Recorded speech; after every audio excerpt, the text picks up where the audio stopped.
எல்லோருக்கும் ஸ்தோத்திரம். கர்த்தருடைய பரிசுத்த நாமம் மகிமைப்படுவதாக.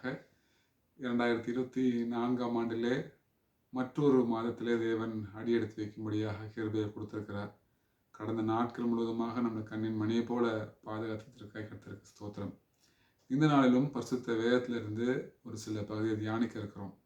நிச்சயமாகவே உங்களுக்கு ஆசீர்வாதமாக இருக்கும் என்று நான் கிறிஸ்து இயேசுவுக்குள்ளாக விசுவாசிக்கிறேன். ரீட்டா ஷெர்பா என்று கூறிய நபர் உலக சாதனை புஸ்தகத்தில் இடம்பெற்றிருக்கிறார். இடம்பெற்றதற்கான காரணம், இந்த மவுண்ட் எவரெஸ்ட் சிகரத்தை 26 முறை அவர் ஏறி இருக்கிறார் என்ற காரணத்தினாலே அவருக்கு இந்த உலக சாதனை புஸ்தகத்தில் இடம் கொடுக்கப்பட்டிருக்கிறது. 8000க்கு அதிகமான மீட்டர் கொண்ட இந்த மலையை சிகரத்தை அடைவது மிகவும் கஷ்டம். ஆனால் இந்த நபர் அடிக்கடி ஏறி வருகிற பழக்கத்தையுடையவராக காணப்பட்டார். கடைசியாக அவர் ஏறிய அந்த சாதனையும் கூட 6 நாட்கள் வித்தியாசத்தில் அவர் உடனடியாக அடுத்த பிரயாணத்தை மேற்கொண்டதாக உலக சரித்திரம் சொல்கிறது. இந்த நாளிலும் நம் தியானிக்க இருக்கிற தலைப்பானது, தேவன் நம்மை நோக்கி நீ ஏறி வா என்று சொல்லக்கூடிய அந்த தலைப்பு. ஏறி வா. வெளிப்படுத்தல் புஸ்தகம் 4ஆம் அதிகாரத்தில் 1ஆம் வசனத்தை நான் உங்களுக்கு வாசிக்கிறேன். இவைகளுக்கு பின்பு இதோ பரலோகத்தில் திறக்கப்பட்டிருந்த ஒரு வாசலை கண்டேன். முன்னே எக்கால சத்தம் போல என்னுடனே பேச நான் கேட்டிருந்த சத்தமானது, இங்கே ஏறி வா என்று, இவைகளுக்கு பின்பு சம்பவிக்க வேண்டியவைகளை உனக்கு காண்பிப்பேன் என்று விளம்பினது. வெளிப்படுத்தல் புஸ்தகம் 4ஆம் அதிகாரம் 1ஆம் வசனம். தேவன் யோவானிடத்துல காட்டிய அந்த காரியத்தை நாம் பார்க்கிறோம். இங்கே ஏறி வா. கம் அப் ஹையர் என்று ஆங்கிலத்தில் பார்க்கிறோம். தேவன் என்னையும் உங்களையும் அழைக்கிற அழைப்பு, மகனே மகளே நீ ஏறி வா. ஆவிக்குரிய வாழ்க்கையில தேவன் நம்மளை ஏறுவதற்கான அழைப்பை நம்ம கொடுக்கிறார். பரிசுத்தத்தின் மேல் பரிசுத்தத்திற்கு, ஜெபத்திலே நாம் இன்னும் வளர்வதற்கு, வேத வாசிப்பிலே நாம் இன்னும் அதிகமாக வளர்வதற்கு, ஊழியம் செய்வதிலே நாம் இன்னும் அதிகமாக வளர்வதற்கு, தேவனுடைய சித்தத்தை செய்வதற்கு நாம் இன்னும் அதிகமாக வளர்வதற்கு தேவன் இந்த மாதத்திலும் நம்மை நோக்கி அழைப்பு கொடுக்கிறார். மகனே மகளே ஏறிவா. சாட்சியாம் புஸ்தகத்திலே நாம் பார்க்கும்போது நிறைய சமயங்களில் நம்ம இந்த உலகத்தின் காரியத்தில் இருளிலே இருந்து கொண்டு என்னை சுற்றிலும் இருள் காணப்படுகிறது, என்னை சுற்றிலும் எனக்கு பிரியமில்லாத காரியங்கள் மாத்திரமே காணப்படுகிறது என்று நாம் சொல்லிக் கொண்டிருக்கிறோமா? ஆனால் தேவன் நம்மளுக்கு அழைப்பு கொடுக்குறாங்களா? மகனே மகளே நீ ஏறி வா, மேலே வா. இங்கே வெளிச்சம் இருக்கிறது, இங்கே சமாதானம் இருக்கிறது, இங்கே சந்தோஷம் இருக்குது. நீ ஏன் இன்னும் இந்த பூலோகத்தின் காரியத்திலே நீ நோக்கி கொண்டிருக்கிறாய்? அப்படி நீ பூலோகத்தின் காரியத்தை நோக்கினா நிச்சயமாக அதற்கு ஏற்ற காரியங்கள் தான் தென்படும். ஆனால் நீ மகனே மகளே நீ ஏறி வா. நீ ஏறி வருகிற இடமானது அது வெளிச்சத்திற்கான இடமாக இருக்கிறது, அது சமாதானத்துக்கு இடமாக இருக்கிறது, அது ஜீவ பாதையாக இருக்கிறது. மகனே மகளே ஏறி வா என்று அழைக்கிறார். நீதிமொழிகள் புஸ்தகம் 15ஆம் அதிகாரத்தில் 24ஆம் வசனம் இவ்வாறு சொல்கிறது, கீழான பாதையை விட்டு விலகும்படி விவேகிக்கு ஜீவ வழியானது உன்னதத்தை நோக்கும் வழியாம் என்று சொல்லப்படுகிறது. தேவனுக்கு பிரியமான பிள்ளைகளே, தேவன் நம்மை ஏறி வா என்று அழைக்கிறாங்க. இந்த ஏறி வா என்று தியானிக்கும் போது பரிசுத்த வேதத்தில் ஒரு சில உதாரணங்களையும் நம்ம சுருக்கமாக தியானிக்க இருக்கிறோம். ஒருவேளை உங்களிடத்துல வந்து இப்படி ஒரு விண்ணப்பம் யாராவது வைத்தால் நீங்கள் என்ன ஒரு முடிவு எடுப்பீங்க? 2 வாகனங்கள், ஒரு வாகனம் வேகமாக செல்லும், அது கீழ் நோக்கி அது செல்லும், அந்த வாகனத்தில் பிரேக் இல்லை, இந்த வாகனத்தில் இலவசமாக நீங்கள் பயணம் செய்யலாம், நீங்கள் தியாகம் பணம் செய்ய தேவையில்லை, நீங்கள் ஒழுக்கத்துடன் இருக்க தேவையில்லை, நீங்கள் எதுவும் செய்ய தேவையில்லை. ஆனால் இந்த வண்டியில் நீங்கள் ஏறுங்க என்று சொன்னால் நீங்கள் ஏறுவீர்களா? அல்லது மற்றொரு வாகனம், இந்த வாகனம் மெதுவாக தான் செல்லும், இந்த வாகனம் மேல் நோக்கி செல்லும், ஆனால் இந்த வாகனத்திற்கு நீங்கள் செல்ல வேண்டும் என்றால் நீங்கள் தியாகம் செய்ய வேண்டும், ஒழுக்கத்துடன் இருக்க வேண்டும். ஆனால் இந்த வாகனத்தில் சென்றால் நிச்சயமாக உங்கள் இலக்கை நீங்கள் அடைவீர்கள், அது நித்திய இலக்காக இருக்கும் என்று சொன்னால் நீங்கள் எதை தீர்மானிப்பீர்கள்?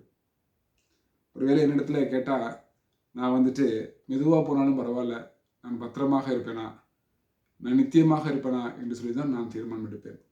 ஆம், தேவனுக்கு பிரியமான பிள்ளைகளே, தேவன் ஏறி வா என்று சொல்லும் பொழுது, ஏறி போகிற பாதையானது நிச்சயம் அது கடினமான பாதையாக தான் இருக்கும். அது நிறைய சமயம் சவாலான காரியமாகவும் இருக்கும். நாம் தனியாக நாம் ஏற வேண்டிய காரியம் இருக்கும். ஆனால் மறந்து விடாதீங்க, அந்த பாதை ஜீவ பாதை. அந்த பாதை உன்னதமான பாதையாக இருக்கும். அந்த பாதையை நீங்கள் தீர்மானிக்கும்படியாக தேவன் ஏறி வா என்று அழைக்கும் பொழுது, அவர் நீனே எல்லாம் செய்து கொள், நான் ஒன்றும் செய்ய போவதில்லை என்று அவர் சொல்கிற தேவன் அல்ல. நம்முடைய தேவனை இரக்கமுள்ள தேவனாக நாம் பார்க்கிறோமே. பாருங்க, அந்த ஏறுவதற்கான அந்த ஏணியே இயேசு கிறிஸ்து தான் என்று பரிசுத்த வேதாகம் நமக்கு நினைவுபடுத்த விரும்புகிறது. யாக்கோபுக்கு கொடுக்கப்பட்ட சொப்பனத்துல நம்ம பார்க்கிறோமே, அந்த ஏணி இயேசு கிறிஸ்துவே. ஆம், தேவனுக்கு பிரியமான பிள்ளை, ஏறி வாருங்க என்று சொல்லிவிட்டு தேவன் நம்மளை எல்லாவற்றையும் நீ பார்த்துக்கொள் என்று சொல்லல. அவரே நமக்கு துணையாக இருக்கிறார்.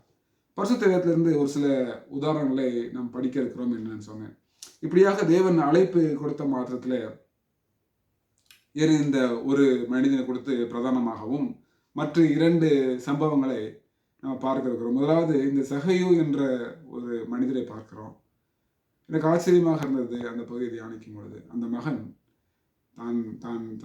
தன்னுடைய மானத்தை மக்கள் நினைப்பாங்க, எதுவும் நினைக்காம தான் ஒரு நபராக இருந்தாலும் சரி, பரிசுத்த ஆவியானவர் அந்த மனிதனுடைய இதயத்துல தென்பட்ட பொழுது, பேசின பொழுது, தான் அந்த மரத்தில் ஏறி இயேசு கிறிஸ்துவை நான் எப்படியாவது பார்க்க வேண்டும் என்று ஏறின பொழுது, அந்த மகன் இயேசுவினிடத்திலிருந்து ஒரு நற்சாட்சியை பெற்றதை நாம் பார்க்க முடிந்தது.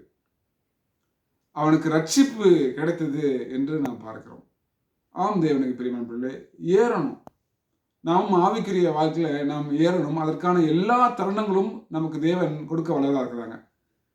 நிறைய பிரசங்கியார்கள் அதை குறித்து பிரசங்கிச்சிருக்காங்க. ஆனால் ஒருவேளை அந்த காட்டத்தி மரத்தை விதைத்த அந்த நபர் இன்றைக்காவது யோசித்து பார்த்திருப்பாரா, இந்த மரத்துல ஒரு நாள் சகையை ஏறுவார், அந்த மரத்துக்கிட்ட ஏசப்பா வந்து நிற்பாங்க என்று நிச்சயமாக அந்த விதைத்தவன் யோசித்து பார்த்திருக்க மாட்டான்.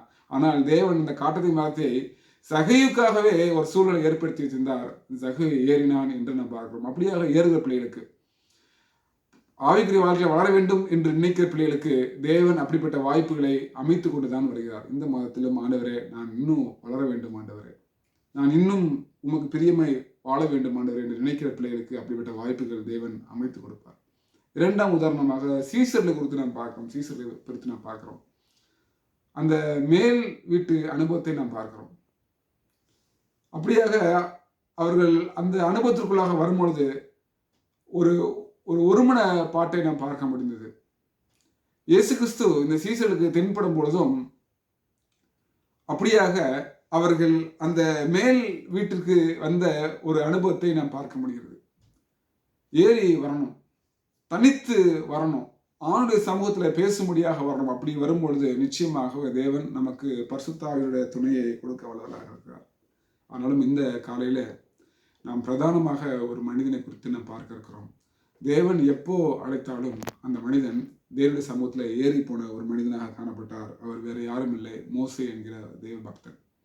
மோசே என்ற தேவபக்தன். இந்த பகுதியை தியானிக்கும் பொழுது நிச்சயமாகவே தேவன் உங்களோடு இடைப்படுவாராக. 24ஆம் அதிகாரத்துல யாத்திராகம புஸ்தகம் 2ஆம் வசனத்தில் நாம் பார்க்கும்பொழுது, பின்பு அவர் மோசையை நோக்கி, நீயும் ஆரோனும் நாதாபும் அபியூவும் இஸ்ரவேலின் மூப்பரில் 70 பேரும் கர்த்தரிடத்தில் ஏறி வந்து தூரத்திலிருந்து பணிந்து கொள்ளுங்கள் என்று வசனம் சொல்கிறது. ஆணுடைய சமூகத்துல ஏறி வா என்று சொன்ன மாத்திரத்திலே அங்கே மோசே ஏறி போனதை பார்க்க முடியும். கர்த்தருடைய சமூகத்திலிருந்து கர்த்தருடைய வார்த்தையை அந்த மனிதன் பெற்றான். 10 பிரமாணத்தை மோசே தேவனுக்கு பெறும் பொழுது அங்கே சீனாய் மலைக்கு ஏறி போன அனுபவத்தை நாம் பார்க்க முடிகிறது. தேவனுக்கு பிரியமான பிள்ளைகளே, மோசையை தேவன் எப்போல்லாம் ஏறி வாவாகனே என்று சொல்லும் பொழுது இந்த மோசே உடனடியாக ஏறி போனதை நாம் பார்க்க முடிகிறது. ஆம், நம்ம ஆண்டவரே, நான் பரலோகத்திற்கு நான் நான் பரலோகத்தின் குணத்தை பெற வேண்டும் ஆண்டவரே. நான் பரிசுத்தமாய் வாழ வேண்டும் ஆண்டவரே. இன்னும் பக்தியில வளர வேண்டும், நான் ஏற வேண்டும், வளர வேண்டும் என்று நினைக்கிற ஒவ்வொரு பிள்ளைகளுக்கும் கர்த்தருடைய வார்த்தை தென்படும். கர்த்தருடைய வார்த்தையை அனுப்புவதற்கு அவர் ஆயத்தமாக இருக்கிறார். அவர் பேசுவதற்கு ஆயத்தமாக இருக்கிறார். ஆண்டவர் நம்மை அழைக்கிறார் இந்த காலையில. மகனே, மகளே, நீ வா. பரிசுத்தத்தின் மேல் பரிசுத்தம் அடைய நீ ஏறி வா என்று அழைக்கிறார். அப்படிப்பட்ட மோசே தான் மரிக்கும் பொழுது, சிந்தித்து பார்ப்போம், தான் மரிக்கும் பொழுது ஆண்டவர் மோசே இடத்துல மலைக்கு ஏறி வா என்று அழைக்கிறாங்க. மோசே தன்னுடைய வாழ்நாள் எல்லாம் இந்த ஜனங்களை, இஸ்ரேல் ஜனங்களை அவ்வளோ நேசிச்சாங்க. ஆனால் தேவன் மோசையிட்ட சொல்லிடுறாங்க, நீ இந்த ஜனங்களை நீ கானான் தேசத்தில் அழைச்சிட்டு போறதில்ல, யோசுவா தான் அழைச்சிட்டு போறாங்க என்று சொல்றாங்க. அது மாத்திரமல்ல, மோசே இடத்துல மரிக்க போவதும் முன்னாடியே சொல்லிடுறாங்க. ஆனாலும் இந்த மோசே பாருங்க, ஆணுடைய இரக்கத்தையும் ஆணுடைய நீதியும் புரிந்த இந்த மோசே ஆணுடைய சமூகத்துல உடனடியாக ஏறி அந்த மலைக்கு சென்றதை நாம் பார்க்க முடியும். தனிமை, யாரும் அடக்கம் செய்வதற்கு கூட நபர்கள் இல்லை, உலக நண்பர்கள் இல்லை. ஆனாலும் இப்படிப்பட்ட சூழ்நிலையாக இருந்தாலும் சரி, ஆண்டவர் என்னை ஏறி வர சொல்லியிருக்கிறார், நான் நிச்சயமாக நான் ஏறி போவேன் என்று போன மோசைக்கு தேவன் கானானை காண்பித்ததை நாம் பார்க்க முடியும். ஆம், தேவன் பிரியமான பிள்ளைகளே, நாம் ஆண்டு சமூகத்தில் வளர பிரியப்படும் பொழுது தேவன் நமக்கு பரலோகத்தை காட்ட மாத்திரமல்ல, தேவன் நமக்கு தர வல்லவராக இருக்கிறார். இந்த மாதத்தில் ஆண்டு சமூகத்தில் ஜெபிப்போமா? ஆண்டவரே, நான் இன்னும் வளர ஆசைப்படுறேன். இயேசு கிறிஸ்துவை போல தினந்தோறும் நான் வளர ஆசைப்படுறேன். ஆண்டவரே, என்னை வா என்று அழைச்சிருக்கிறீங்களே, அந்த சத்தத்திற்கு நான் உடன்படுகிறேன். என்னை இன்னும் ஆசீர்வதிங்க, என்னை இன்னும் அந்த ஜீவ பாதை நடத்துங்க என்று கேட்கும்பொழுது நிச்சயமாக கர்த்தர் உங்களையும் உங்கள் குடும்பத்தையும் ஆசீர்வதிப்பதாக. இந்த மாதம் உங்களுக்கு ஆசீர்வாதமான மாதமாகவும் தேவனுக்கு சித்தத்தை செய்கிற மாதமாக இருக்கட்டும். கண்களை மூடி ஜெபம் செய்வோம். கிருபை உள்ள நல்ல தகப்பனே, மோசே என்கிற பக்தனை பார்க்கிறோம் ஆண்டவரே. என்ன ஒரு உதாரணம் ராஜா. இயேசு கிறிஸ்துவை அவர் பார்த்தது நிமித்தமாக, இயேசு கிறிஸ்துவை போல அவர் வாழ வேண்டும் என்று சித்தம் கொண்டதுனால ராஜா, அப்பா, அந்த மனிதன் தன் மரணத்திலும் கூட ஆண்டவரே, நான் தனிமையாக இருந்தாலும் சரி, ஒருவேளை நான் கானானுக்கு போகாமல் இருந்தாலும் சரி, என் ஆண்டவர் என்னை அழைச்சிருக்கிறார், நான் போவேன் என்று சொல்லி அந்த பாதையை நாங்கள் நினச்சி பார்க்குறோம். அந்த மலையில் நடந்து போகும்போது அந்த மோசே நினைச்சிருந்திருப்பார், ஆண்டவரே, நான் நான் எகிப்தை விட்டு வந்தேனே, எனக்கு எனக்கு இப்படி நிலைமையா என்றெல்லாம் யோசிக்காமல் இந்த மோசே என்னை ஆண்டவர் அழைச்சிருக்கிறார் என்று சொன்னது நிமித்தமாக கர்த்தாவே, பரலோகத்தில் மோசே இருக்கிறார் ராஜா. அதே போல் நாங்களும் ஆண்டவரே, நீங்கள் ஏறி வா, நீ பரிசுத்தம் மேலே பரிசுத்தம் அடைய என்று எங்களை அழைக்கும் பொழுது ராஜா, நாங்களும் அந்த அழைப்புக்கு உடன்பட்டு அப்பா, எங்கள் சூழ்நிலைகள் எப்படிப்பட்டதாக இருந்தாலும் சரி, நான் நஷ்டமடைந்தாலும் சரி, நான் லாபம் அடைந்தாலும் சரி, எங்கள் உயிரே போனாலும் சரி ஆண்டவரே, நாங்கள் உமக்காக வாழுகிற ஆசிரியத்தை தாங்கப்பா. இந்த செய்தியை கேட்ட ஒவ்வொரு பிள்ளைகளுக்கும், ஒப்பு கொடுத்த ஒவ்வொரு பிள்ளைகளிடம் நீங்கள் இருங்க. இந்த மாதம் ஆண்டவரே, கர்த்தருடைய சித்தத்தை செய்கிற மாதமாக இருக்கட்டும், உங்களுடைய வருகைக்கு ஆயத்தப்படுற மாதமாக இருக்கட்டும், எரிவா இந்த சத்தத்துக்கு உடன்படுற மாதமாக இருக்கட்டும் ராஜா. தொடர்ந்து ஆசீர்வதிங்க, நடத்துங்க. மீட்பர் இயேசுவின் நாமத்தில் ஜெபம் பரம்பிதாவே. ஆமென், ஆமென். கர்த்தர் உங்களை ஆசீர்வதிப்பாராக. ஆமென்.